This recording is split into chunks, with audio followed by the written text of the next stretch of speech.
होता है कंट्रीब्यूशन। बेटा कंट्रीब्यूशन पार्ट 2 सेक्शन सी में से एक कंसेप्ट है कंट्रीब्यूशन। कंट्रीब्यूशन अलग होता है प्रॉफिट से। बहुत सारे स्टूडेंट्स उसको प्रॉफिट प्रॉफिट बोलते हैं, वो प्रॉफिट बिल्कुल नहीं होता। एज पर इकोनॉमिक्स बेटा प्रॉफिट तब ही आता है जब आप सारी की सारी कॉस्ट को रिकवर कर लेते हो। इसका मतलब कॉस्ट दो टाइप्स की होती है बेटा, टोटल कॉस्ट दो टाइप की होती है, फिक्स कॉस्ट और एक वेरिएबल कॉस्ट। इनको आप फर्दर भी ब्रेक डाउन कर सकते हो, लेकिन मोटी मोटी एक तो फिक्स कॉस्ट होती है और एक होती है वेरिएबल कॉस्ट।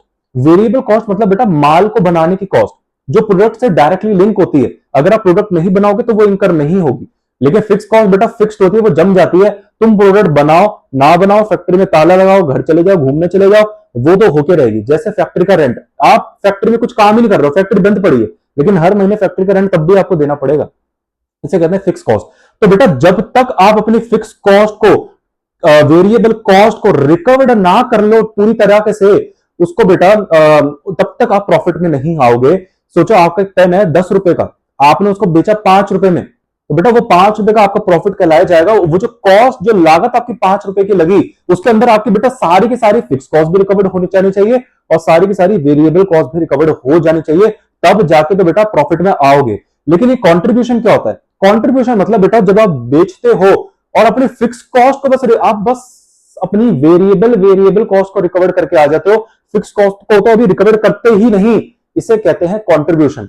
बेटा कॉन्ट्रीब्यूशन कभी सोचा इसका नाम कॉन्ट्रीब्यूशन क्यों रखा है? बेटा एक पिगी बैंक, तो पिगी बैंक होता है, गुल्लक होती है बेटा। उस गुल्लक में बचपन से हम किसी चीज के लिए कंट्रीब्यूट करते थे, उसमें हम कुछ कंट्रीब्यूट करते थे हर बार। 10 रुपए कर दिया, कभी 1 रुपए का सिक्का कर दिया, कभी 2 रुपए का, कभी 5 का, कंट्रीब्यूट करते थे किसी चीज के लिए। आप गुल्लक में जमा करते थे, कोई पर्पस तो होता था, चाहे सेविंग का ही पर्पस हो। हमें कुछ खरीदना होता था, शूज खरीदने थे, कपड़े खरीदने थे, हम उसमें पिगी बैंक में सेव करते रहते थे और उस किसी चीज के लिए कंट्रीब्यूट करते थे। तो कंट्रीब्यूशन मतलब बेटा आप कुछ कंट्रीब्यूट कर रहे हो, किस चीज के लिए? फिक्स कॉस्ट को रिकवर करने के लिए। तो बेटा कंट्रीब्यूशन का एक्चुअली मतलब यहां से आता है।